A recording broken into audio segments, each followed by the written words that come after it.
дәлелдеді. Ассалаумағалайкум бәйгелерім, сіздерге бір туғандар сәлем деді.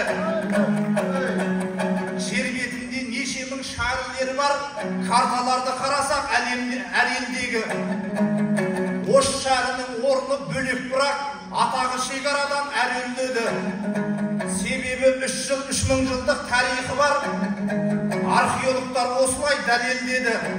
Тарих ұзақ болғанмен аты қысқа, екі әріптен тұрады бар өрнегі. Алфавитке ауыр салмақ салмаса да ең мықты қала болды әлемдегі.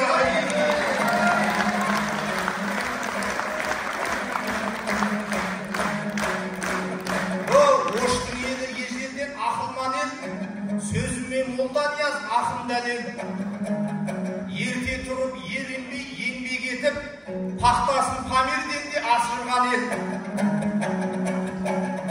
Жүгеріні мака, байгені ака деп, өзгенің де тілдерін қатырған ел. Төрт көшеге айналма жолын салып, төрт мемлекеттің ақынын шақырған ел. Мың сомдықты түсіріп 500 сомға сауданы сарғымыздай сапырған ел. Оштың елі осындай еңбекқор ел, ақылы аспандай боп ашылған ел. Бір Лексус бататын орындыққа екі бірдей Матизді батырған ел.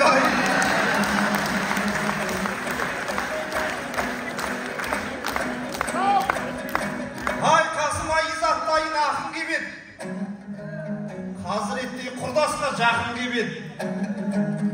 Бұл кеше Даниярмен айтысқанда өтінішіне басып мақұл деп еді.